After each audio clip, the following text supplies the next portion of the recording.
Assalamualaikum warahmatullahi wabarakatuh. Selamat datang lagi di channel ISQ Media, isqnews.id. Sekarang saya Singgi bersama pakar parenting ISQ Group, Ibu Ida S. Widayanti. Bukunya banyak banget. Boleh Bu, perkenalkan diri dulu. Ibu sebenarnya bagaimana, latar belakangnya apa, kemudian menjadi parenting gitu di ISQ. Halo, nama saya Ida S. Widayanti. Saya menulis banyak buku-buku parenting. Ini ada yang berseri 5. Boleh ini lihat adalah satu. ini perjalanan pengasuhan, catatan pengasuhan anak-anak saya dari anak pertama, kedua, ketiga, seperti itu. Jadi ini kisah-kisah nyata lah kurang lebih yang saya tulis di sini. Udah berapa tahun Bu di ISQ? Di ISQ saya sudah 15 tahun. Waduh, 15 tahun bro. 15 tahun. Itu anak SMP dari itu. Saya udah lulus, sudah mau SMA. Udah mau SMA berarti di sini. Tapi anak asli saya udah kuliah. Semester 1. Itu awalnya gimana Bu ketemu sama ISQ? Kan saya dengar-dengar Ibu ini orang teknis gitu, orang teknik ya, sarjana teknik ya Bu? Ya, ST, sarjana teknik. Saya belajar jurusan teknik mesin. Ada yang mau tahu berapa tahun saya kuliah mesin? Sudah tahu belum? Belum Bu. Oh, belum. Ya, Saya 4 tahun kan ya paling enggak ya kalau yang sarjana. Nah, ini 4 tahun dikali 2. Waduh. 8 tahun. 8 tahun. Jadi sebenarnya D3 dulu di Politeknik ITB karena paling cantik. Maksudnya perempuannya sendirian. Biasa ya fakultas teknik. Teman-teman Kayaknya. ada yang fakultas teknik mungkin bisa komentar tuh. Karena sepertinya waktu itu perlu dosen perempuan, nggak ada dosen perempuan. Terus karena ada yang perempuan, kayaknya sih nggak dilihat IPK. Langsung aja direkrut. Jadilah saya PNS, tapi kan D3 nggak boleh ngajar D3. Saya harus kuliah lagi, S1 di Teknik Mesin ITB. Nggak bisa 4 tahun, susah banget. Dari 55 orang waktu itu, perempuannya cuma 2, 25-nya DO. Ditinggal 30 orang, dan saya termasuk yang selamat. 8 tahun tuh ya. Langsung aja, terus sampai satu hari saya punya bayi, punya anak tahun 2000-an. Itu mulai saya merenung. Saya banyak banget ijazah waktu itu, saya juga belajar sastra. Jadi punya 3 ijazah ya waktu itu, S1, 2, D3, 1. Pas punya bayi, saya bingung deh, gimana nih ngurus bayi, nggak ada ilmunya. Ternyata saya Nggak ada ijazah cara mengurus bayi. ya, terutama waktu itu kan ada mata kuliah maintenance mesin, teknik perawatan mesin.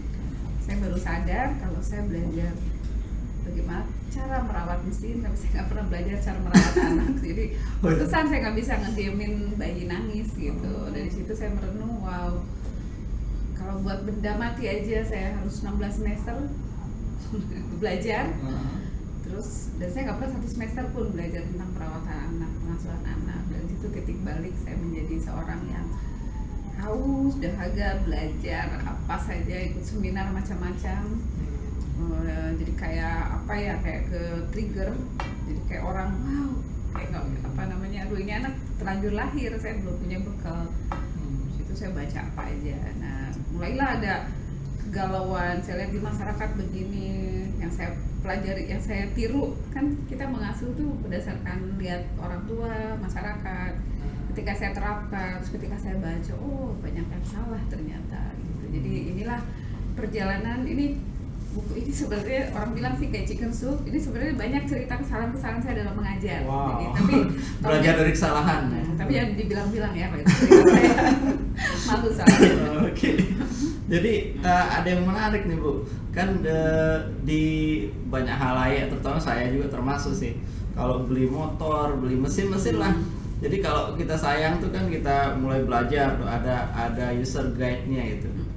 Ada buku petunjuk perawatan gitu. Tapi selama ini yang Ibu lihat itu dari hasil perenungan gitu ya.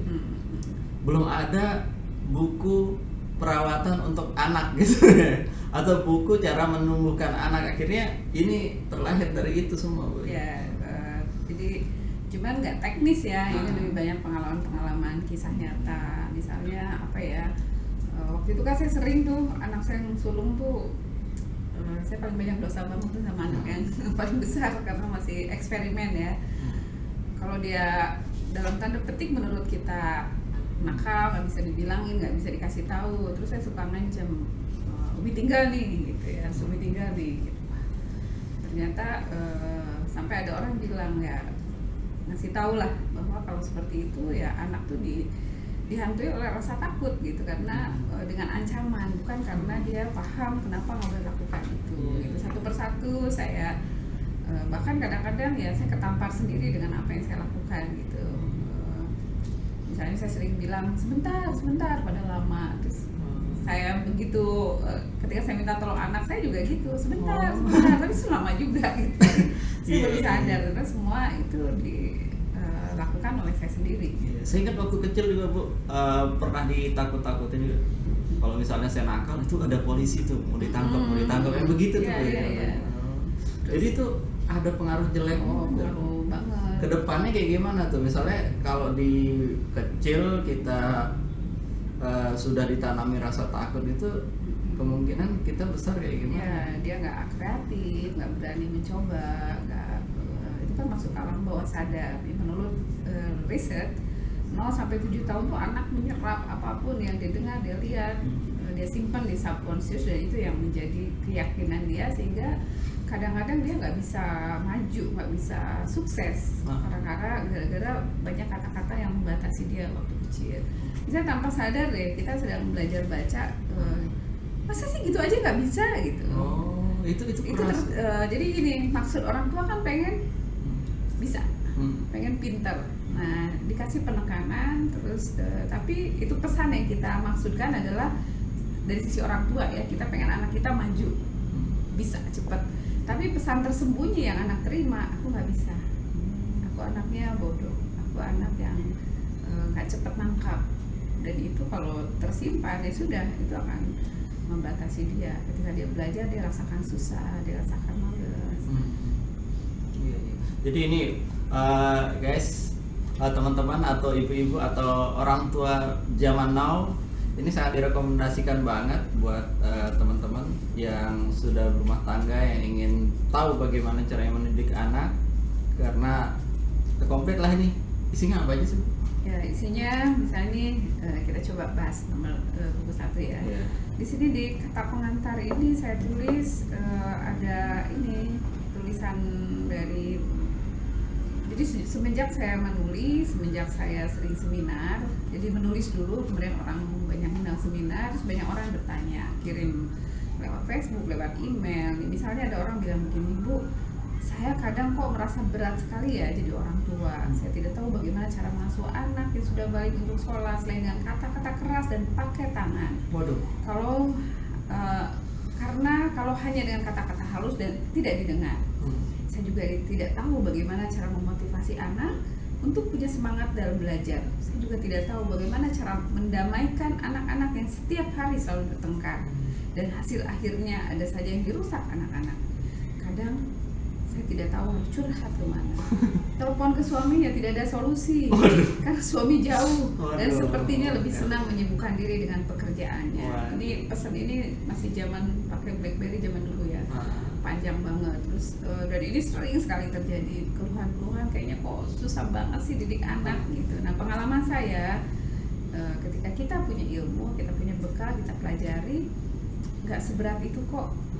Mendidik anak itu sesuatu yang menyenangkan, sesuatu yang bisa kita nikmati, sesuatu yang bikin kita happy, mendatangkan kepuasan, asal tahu caranya, tahu tahap perkembangan, bahwa ada masa-masa misalnya di 2-3 tahun tuh anak tuh ngeyel banget, susah dibilangin, terus sering banget tuh Bu.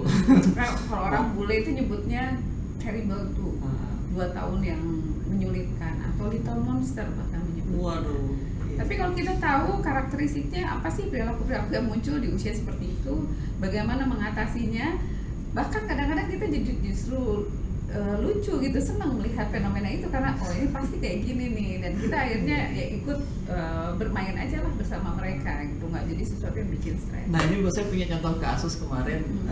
Ada anak teman saya, dia ke toko sendal mau beli sendal, tapi pas dia nyobain gitu kan ibunya nggak pas di model, nggak pas di harga, akhirnya anaknya disuruh melepas sendal yang sudah dia pakai itu.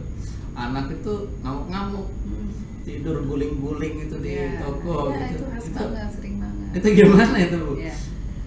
Itu pola asuh yang salah atau anaknya siapa sih? Kita nggak bisa salahkan anak kecil kan? Ya sebenarnya panjang, mestinya dari persiapan mau berangkat belanja. Berangkat belanja kita bisa bicara kok sama anak, kita akan kemana, pakai apa, di sana apa yang akan kita lakukan, kita mau beli apa saja. Jadi ibu datang dengan mindset ke tempat belanja itu adalah untuk berbelanja dan memberikan edukasi sama anak. Jangan sampai udah ke sana dia sibuk cari jilbab, cari make up, yang anaknya nggak sabar gitu. Di situ fokusnya jadi berubah, berbeda. Kalau ibu kadang-kadang perlu juga ya Bu ya, kita perlu aduh kok nggak matching nih ungunya, cari warna yang lain lagi. Ibu iya. Kalau iya komentar ya. Jadi, ngaku. Kalau memang urusannya untuk pribadi sendiri saja, jangan bawa anak. Tapi ketika kita bawa anak, pikiran kita fokus pada dia. Apa yang mau dijadikan pembelajaran dia selama itu. Kadang misalnya, kita nggak ada loh beli mainan hari ini. Terus dia nangis, oke, kamu nggak siap berbelanja hari ini. Kita harus komitmen. Mungkin dia nangis guling-guling nggak apa-apa sekali itu. Kalau dia nangis guling-guling terus kita ngalah akhirnya. Ya udah deh. Apalagi kalau suaminya bilang udah malu diliatin orang, itu udah tertanam, dia udah punya strategi. Kalau pengen sesuatu lagi guling-guling nanti berarti sudah bisa ngambil kesimpulan anak kecil ya? Anak-anak tuh alam bawah sadarnya mereka, oh saya kalau berlaku begini apa reaksi yang akan saya terima. Sama seperti tadi, kalau misalnya anak lagi gambar-gambar terus dimarah bikin kotor, dia langsung kalau saya bikin gambar saya dimarah kotor, saya nggak mau lagi. Itu jadi keyakinan juga sama. Nah, ketika si ibu, kamu kita belum siap, ibu tenang aja, yuk kita pulang. Waktu itu kan mungkin belum selesai, belum beli susu kesukaan, belum beli makanan kesukaan, pulang saja, baru dibahas lah dia tenang. Kita jadi nggak punya, karena kamu tadi nggak siap, kita nggak ada yang mau dibeli mainan seperti ini.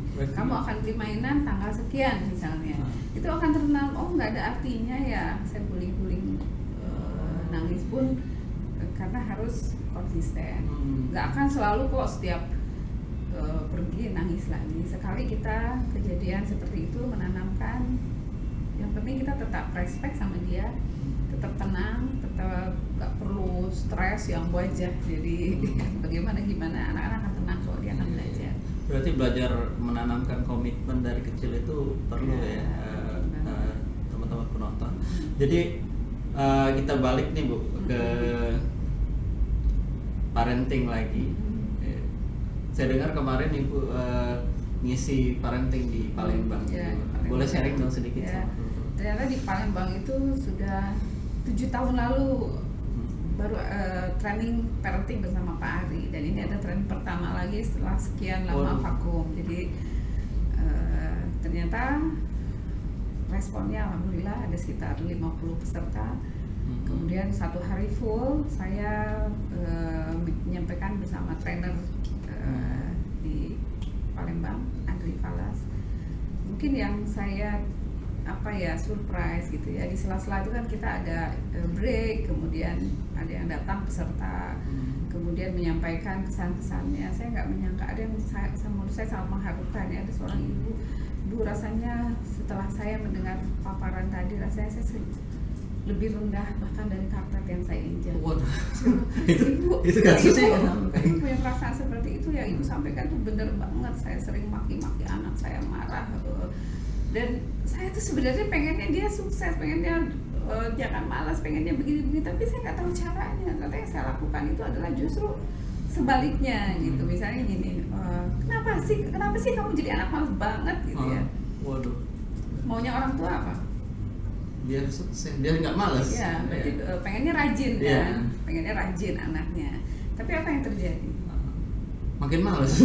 Karena si anak di pikirannya aku adalah malah makin mager, makin kalau anak sekarang bilangnya mager ya, makin nggak sulit untuk bergerak karena kata-kata orang tua ini ya, hati-hati kata-kata orang yang punya otoritas dengan nada tinggi disertai emosi yang tinggi itu nancepnya dalam banget.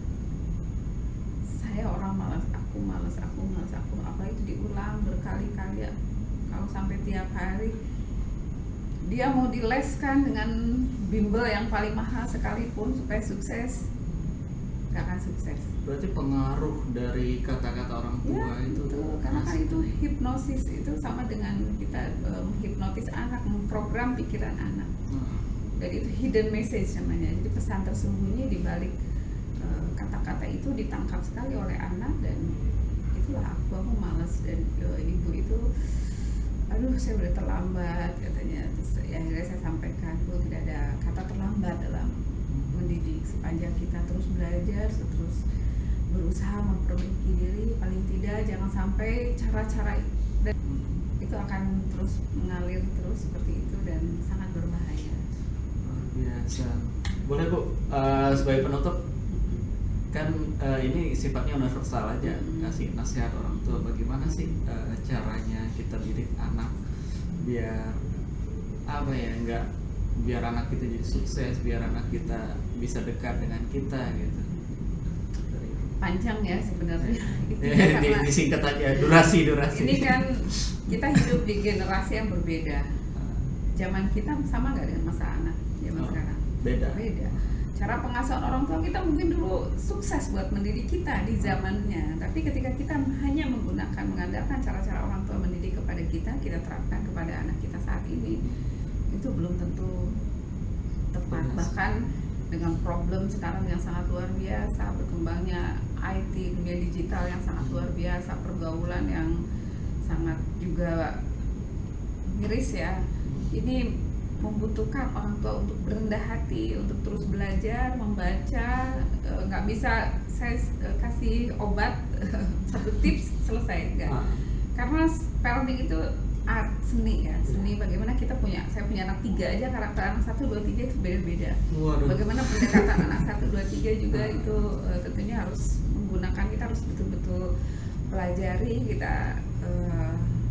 Ini sekarang sebenarnya sumber belajar banyak banget ya, melalui ya seperti ini, bisa melalui baca-baca, melalui apapun lah. Intinya ada keinginan belajar dari para orang tua, karena masalah bayi, masalah TK, SD, SMP, SMA tentu saja nggak sama ya. Jadi nggak ada kata untuk berhenti belajar. Saya selalu di dalam seminar pun, mari kita menjadi orang tua pembelajar. Karena kalau kita sudah bahkan sarjana S3 sekalipun itu bukan berarti tanda kita sudah pasti berhasil didik anak. Mendidik anak adalah pembelajaran sepanjang hayat. Selama Sang Pencipta masih menitipkan anak itu pada kita, artinya kita terus harus belajar. Dan selama anak kita masih masih bersama, masih dipercayakan, itu tandanya kita terus menerus untuk belajar. Luar biasa. Terbaik. Oke, itu dia tadi penutup yang luar biasa.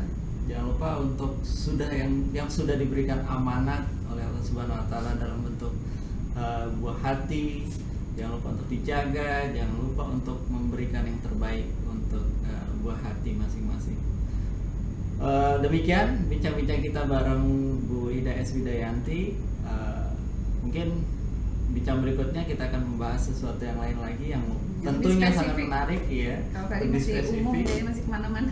Iya, bagaimana kasus-kasus sosial yang marak seperti pembunuhan, kasus bunuh diri, kasus melawan guru dan lain sebagainya, kita akan bahas di lain waktu.